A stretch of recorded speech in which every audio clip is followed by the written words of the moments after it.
안녕하세요. 오늘은 조용히 벌어지고 있는, 그러나 곧 우리 모두의 삶을 뒤흔들지도 모를 문제에 대해 말씀드려 보려 합니다. 최근 몇 년 사이 우리나라 요양병원 수가 눈에 띄게 줄어들고 있다는 사실 알고 계셨나요? 불과 5년 전만 해도 전국에 1577개소에 달하던 요양병원이 지금은 1342개소로 줄었습니다. 200개가 넘는 병원이 문을 닫은 겁니다. 그런데 이상하죠. 병원이 줄어드는 이 와중에도 요양이 필요한 어르신들의 수는 계속 늘어나고 있습니다.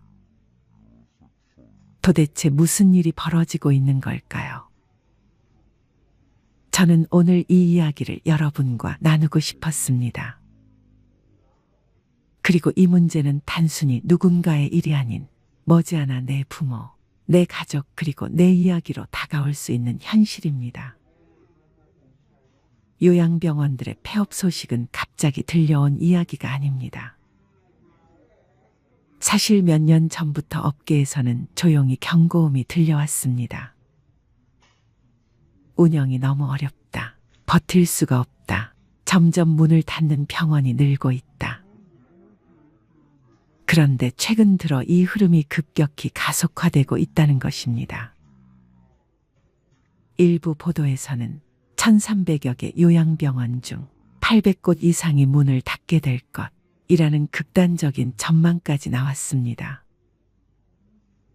왜 이렇게 갑자기 많은 요양병원들이 문을 닫고 있는 걸까요?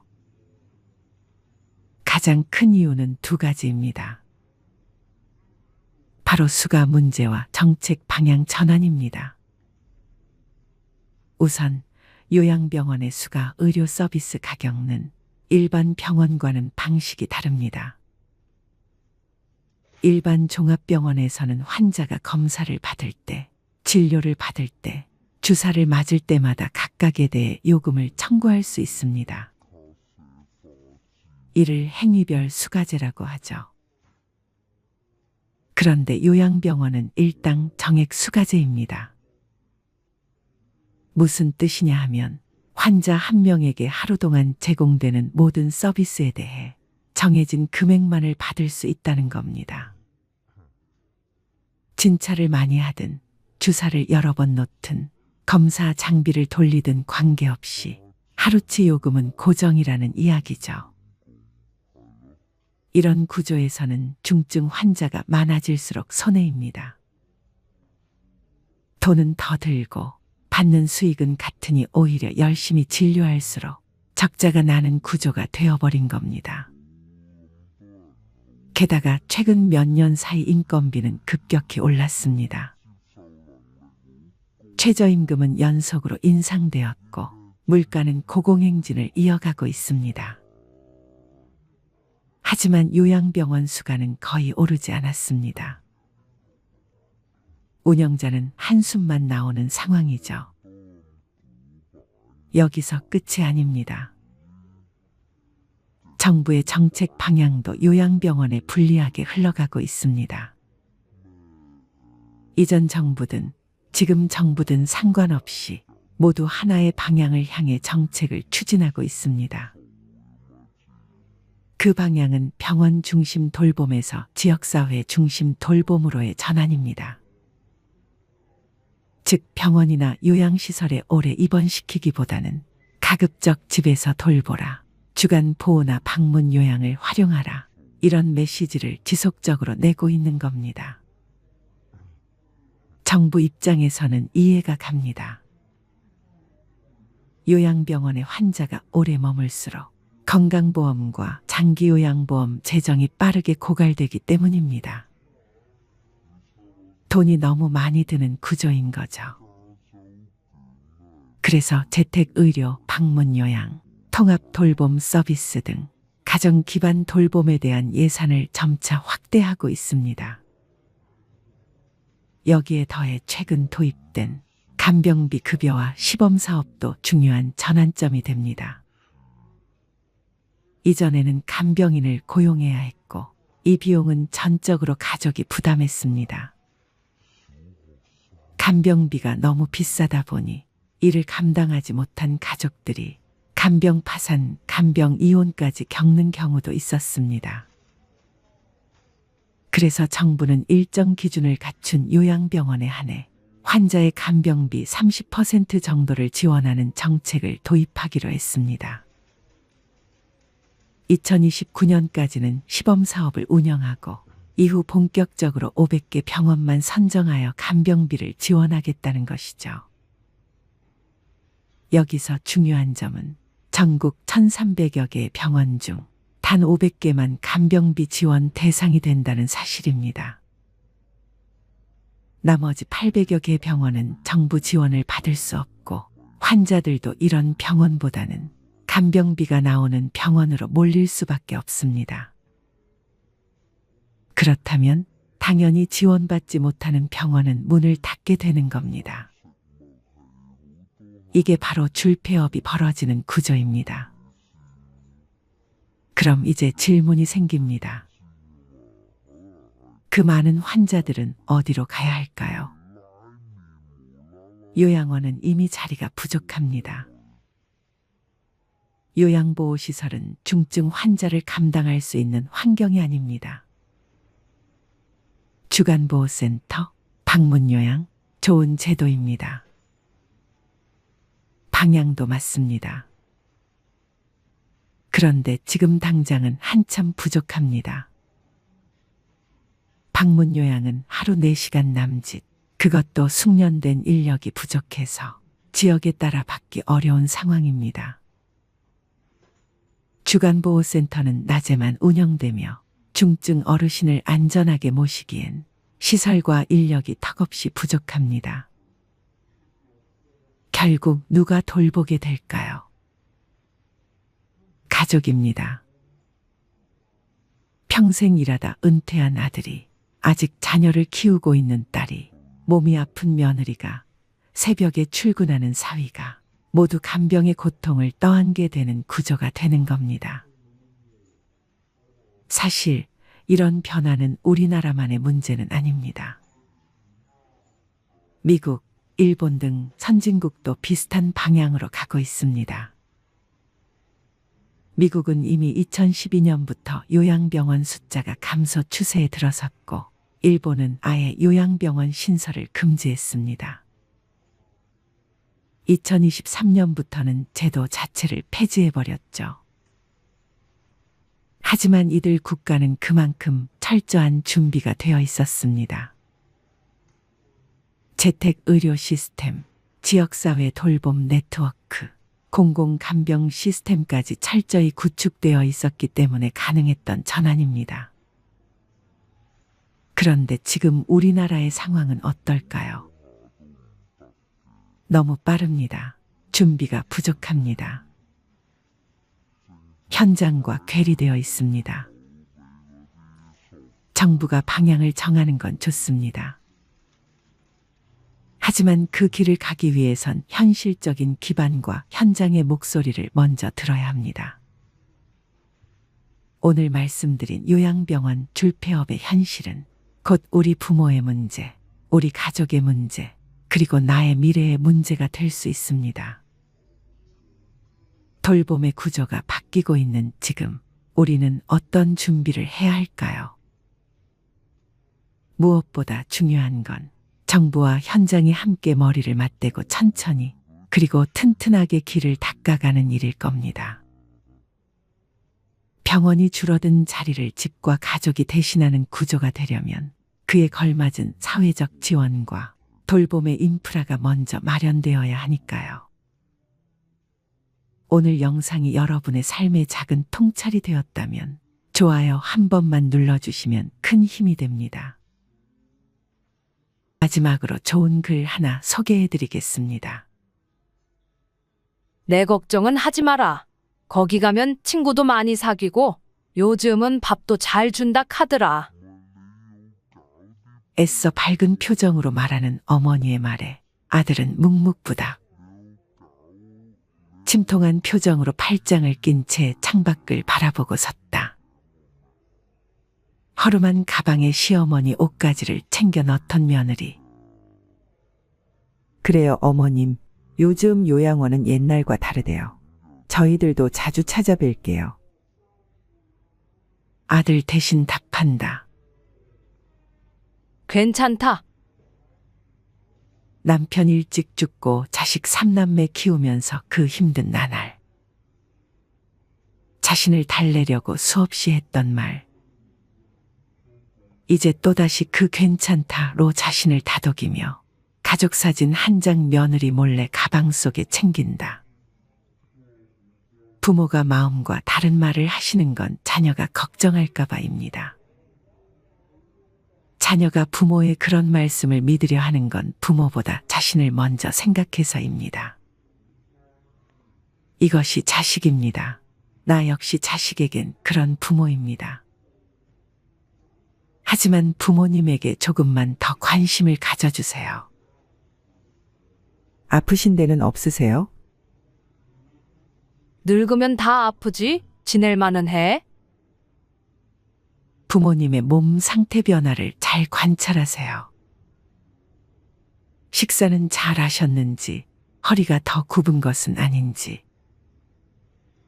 말기가 어두워진 것은 아닌지, 지속적인 통증이 있으신 건 아닌지, 잘 하시던 일이 최근 들어 어려워하시지는 않은지, 설령 문제 해결이 어렵더라도 자녀의 관심은 따뜻한 위로가 됩니다. 또 나이가 들면 죽어야지 이렇게 말씀하시는데 연세가 많은 부모님도 죽음은 무섭습니다. 죽음은 나이와 상관없이 누구나 무섭습니다. 연명 치료를 원치 않는다면 가족이 함께 사전의료 의향서를 작성하세요. 살고 죽는 것으로 헤어지는 것이 아닌 죽음으로 다시 만나는 것, 죽음을 맞이하는 그 순간 다시 만나자는 가족의 말은 큰 위안이 될 것입니다. 부모님은 늘 괜찮다고 하시지만 면회 온 손주에게 줄 용돈이 없어서, 줄 간식이 없어서 속상해하시고, 또 엄마를 보러 온 아들에게 마지막으로 엄마로서 밥 한 끼 해주지 못하는 것을 너무 안타까워하십니다. 가끔 전화해서 엄마라고 불러주세요. 이제나 저제나 자녀의 목소리를 들어야 안심하는 것이 부모니까요. 어느 한 어머니가 자식들에게 쓴 편지를 먼저 읽어드리겠습니다. 요양원에 나를 보낼 자식에게. 가족들은 요양원 생활을 하겠다는 내 생각에 반대할지도 모른다. 그러나 대부분의 우리 세대들이 그리 생각하는 것처럼 나도 가족들의 짐이 되고 싶지 않다. 그렇게 해야 내 마음이 편할 것 같다. 그래서 몸은 가라앉아도 정신이 양호하다면 내 스스로 요양원을 찾을 것이다. 하지만 알츠하이머 병 등으로 그런 판단조차 할 수 없는 때가 온다면 그때 나를 요양원으로 보내라고 이 글을 통해 부탁하련다. 얘들아, 나의 뇌가 나와 너희들을 내 기억에서 밀어냈을 때 나를 요양원으로 보내다오. 우리 엄마는 그림 그리기를 좋아하니 펜과 종이를 늘 마련해 주세요. 낙지는 못 드세요. 등등. 내가 좋아하는 것과 싫어하는 것을 그곳 사람들에게 미리 알려주렴. 간간히 내게 찾아와서 너희를 보게 해다오. 낯선 사람 보듯 누구세요? 하더라도 내 마음속 깊은 어딘가에서 너희를 알아보고 기뻐할지 몰라. 행복했던 시절 이야기를 들려주거나 사진을 보여주렴. 비록 내가 먼 곳으로 눈을 돌린다 해도 내 영혼 어딘가에서 알아보고 즐거워할지 누가 아니? 여러분은 이 글을 읽고 어떤 마음이 드셨나요? 부모를 부양하는 문제에 있어 부모나 자녀 세대의 견해가 빠르게 변화하고 있습니다. 우리 세대가 20, 30대였을 때 노부모는 당연히 자식이 모셔야 한다고 생각하는 사람이 많았습니다. 그러나 지금은 자식들에게 짐이 된다며 부양을 원하지도 기대하지도 않습니다. 게다가 포기할 것이 많다며 힘들어하는, 30을 훌쩍 넘긴 자식들의 부양까지 감당해야 하는 안타까운 낀 세대이기도 합니다. 반면 자식 세대는 부모 부양의 책임을 크게 느끼지 못하고 있습니다. 요양원에서 근무하던 지인의 말로는 요양원에 입소한 각자의 사연은 달랐지만 요양원에 들어오는 순간 바깥 세계와 단절되는 건 모두가 같았다고 합니다. 면회와 외출엔 아무런 제한이 없었지만 찾아오는 이도 나가는 이도 거의 없었답니다. 노인 27명 가운데 한두 명만이 가족이 일주일에 한두 번 찾아와 10분 남짓 머물다 가고 나머지 노인들은 명절에만 겨우 가족의 얼굴을 볼 수 있었다고 합니다. 요양원에 자발적으로 입소한 분들 역시 마찬가지라고 합니다. 자신의 모습이 초라해 스스로 세상과 단절하는 분들도 많다고 합니다. 평균 수명이 늘다 보니 노인 문제가 심각해졌습니다. 얼마 전 건강상의 문제로 가까운 병원에 입원 치료를 하였는데 많은 노인분들이 병실에 누워 계셨습니다. 부모님을 뵈러 오는 아들, 딸, 사위, 며느리, 손자 등 가족들의 면회 모습을 보면서 느낀 점을 몇 가지 말씀드리고자 합니다. 어느 날 아들과 딸로 보이는 부부가 병원 복도 구석에서 고개를 숙이고 앉아있는 늙은 할머니에게 따지는 장면을 보고 참 서글프다는 생각이 들었습니다. 대화 내용 중 왜 엄마는 시키는 대로 안 했냐는 것입니다. 숫자도 이름도 나이도 기억 안 나고 무조건 모른다고 그래라 했잖아. 그래야 치매 등급을 받아 요양병원에서 혜택을 받는다고 야단칩니다. 그리고 집도 내놓아서 갈 데도 없다고 호통을 칩니다. 조사원에게 못 치는 거짓말을 못하는 성격으로 자식이 수차례 단단히 타일러 것만 사실대로 정확히 대답했다고 합니다. 얼른 엄마를 요양원에 보내버리려는 아들과 딸의 마음입니다. 이게 현실입니다. 국가가 독거노인을 지원해주는 제도의 허점을 잘 이용하는 사례들이 너무 많습니다. 홀로 집 나와서 가족과 연락 안 된다. 수입 없다며 거리에 나돈다면 노인들은 국가의 혜택을 받는 것이죠. 자식들은 부모를 쫓아내도 걱정이 없습니다. 우리 5060 세대들은 압니다. 언젠가는 아니 그리 오래지 않아 지금보다 많은 것을 내려놓아야 할 때가 온다는 것을 압니다. 머지않아 지팡이와 휠체어, 유모차 같이 생긴 노인보행기 없이는 다닐 수 없을 때가 올 수도 있다는 것을 말이죠. 나이는 숫자에 불과하다고 힘주어 말해보지만 몸과 마음은 어제와 점점 달라지고 있다는 것을 부인할 수 없습니다. 때가 되면 식물들은 꽃과 잎을 떨굴 준비를 합니다. 꽃은 세상을 아름답고 향기롭게 꾸미고 벌과 나비에게 꿀을 주고 다음 세대의 번식을 위해 열매를 맺은 후에는 떨구어 대지를 향합니다. 잎도 줄기의 작용인지 아니면 잎이 알아서 떨어지는 것인지는 알 수 없으나 가을이 되면 낙엽이 됩니다. 식물들이 때를 알아 꽃이나 단풍으로 마지막을 예쁘게 장식하고 떨어지듯 우리도 인생의 끄트머리에 있는 때를 미리 생각하며 아름다운 마무리가 될 수 있게 준비하는 것은 어떨까요? 다음으로 어느 요양원에 버려진 어머니의 일기를 읽어드리겠습니다. 미안하구나, 아들아. 그저 늙으면 죽어야 하는 것인데 모진 목숨 병든 몸으로 살아 내게 짐이 되는구나. 여기 사는 것으로도 나는 족하다. 그렇게 일찍 내 애비만 여의지 않았더라면 땅 한 평 남겨줄 형편은 되었을 터인데 못나고 못 배운 주변머리로 짐 같은 가난만 물려주었구나.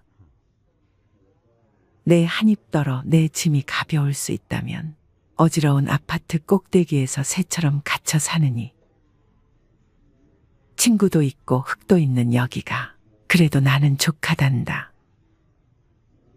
내 평생에 내 행복 하나만을 바라고 살았거늘 말라 비틀어진 젖꼭지 파고들던 손주 녀석. 보고픈 것쯤이야 마음 한번 삭혀 참고 말지. 혹여 애미 혼자 버려 두었다고 고우디고 온 마음. 다치지 말거라. 내 녀석 착하디 착한 심사로. 애미 걱정에 마음 다칠까 걱정이다. 삼시세끼 잘 먹고 약도 잘 먹고 있으니 애미 걱정일랑은 아예 말고 내 몸 건사 잘하거라. 살아생전에 내가 가난 떨치고 살아보는 것. 한 번만 볼 수 있다면 나는 지금 죽어도 여한은 없다. 행복하거라, 아들아. 내 곁에 남아서 짐이 되느니 너 하나 행복할 수만 있다면 여기가 지옥이라도 나는 족하구나. 사랑한다, 아들아. 이 글은 오늘날 우리들의 안타깝고 슬픈 현실의 모습인 것 같습니다. 현대판 고려장인 요양원에 버려진 어느 어머니의 일기입니다. 요양원에서 시간을 보내는 사람들은 언제나 방문객을 애타게 기다립니다. 가족들에게서 걸려오는 전화 한 통이라도.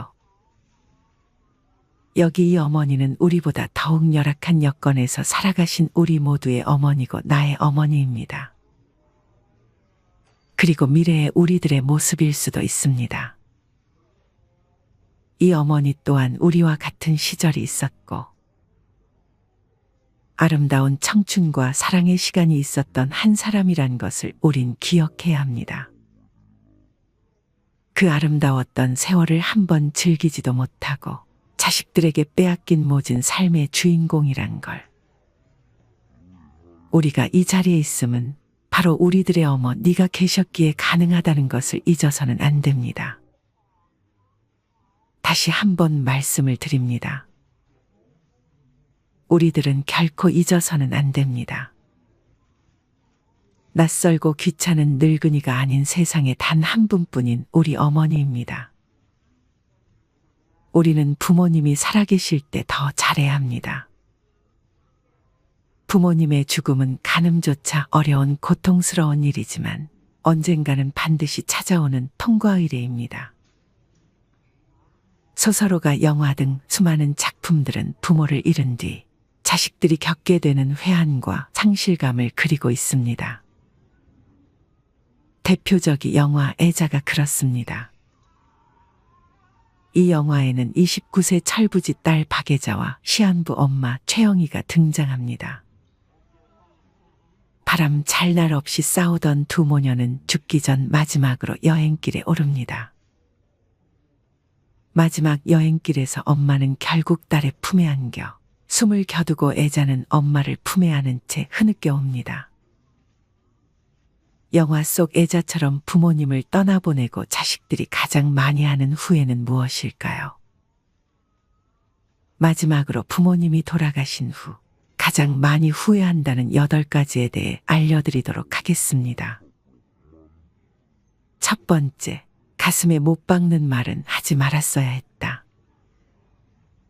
오랜 세월을 함께 살다 보면 서로 상처를 주고받는다. 어떤 말은 가벼운 상처를 남기지만 어떤 말은 날카로운 조각이 돼 가슴에 박힌다. 죽기 전에 그 조각을 빼고 상처를 어루만져 드렸어야 했다. 영원히 곁에 있을 것이라는 생각에 미안하다는 말을 하지 못한 게 이토록 후회가 될 줄은 몰랐다. 두 번째, 더 많이 챙겨드려야 했다. 바쁘니까 나중에 알려줄게. 스마트폰 조작법이나 컴퓨터 사용법을 알려주는 게 그리 어려운 일도 아닌데 늘 짜증을 냈다. 특히 직장 생활을 하다 보면 부모님을 챙기는 게 말처럼 쉽지 않다. 쏟아지는 업무와 야근에 분주하게 살다 보면 어느새 부모님은 까맣게 잊힌다.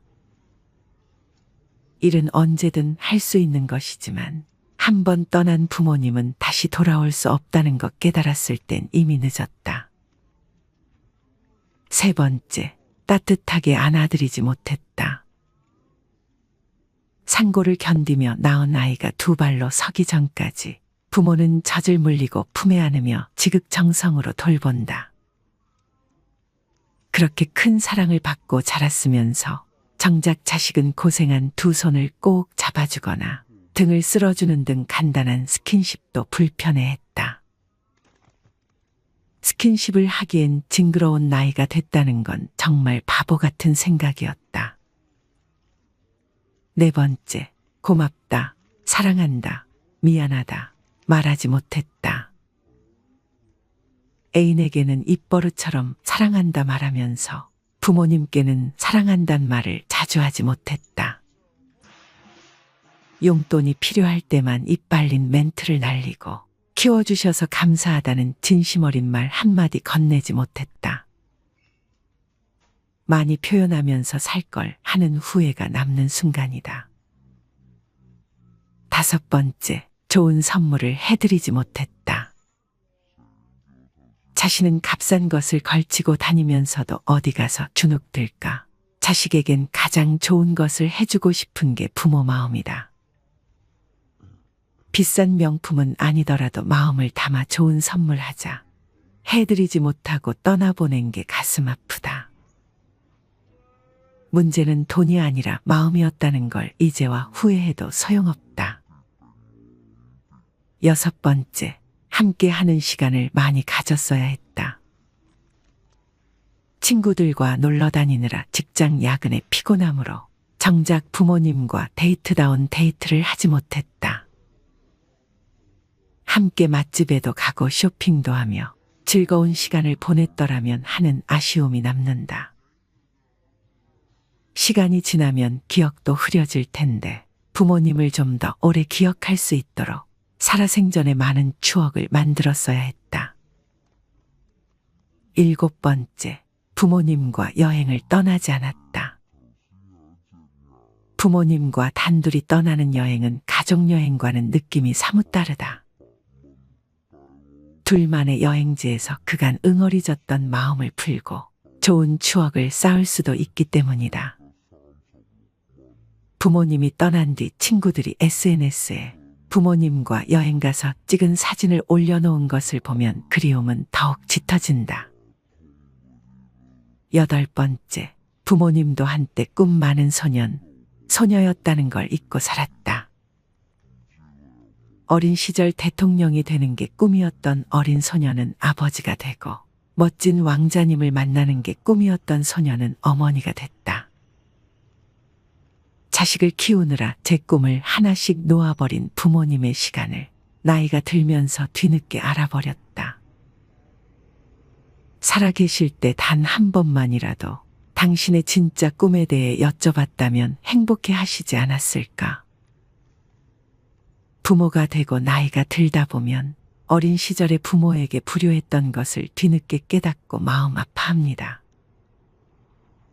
나도 그러했기에 자식이 나를 서운하게 하는 일이 있다 해도 이해하려 합니다. 아쉬움과 후회 속에서 살아가는 것이 인생이니까요. 부모님 떠나보낸 후 사무치게 그리워하기보다 살아계실 때 부모님께 잘해드리세요. 내 고집이 부모님을 이기려 한들 무슨 소용이 있을까요?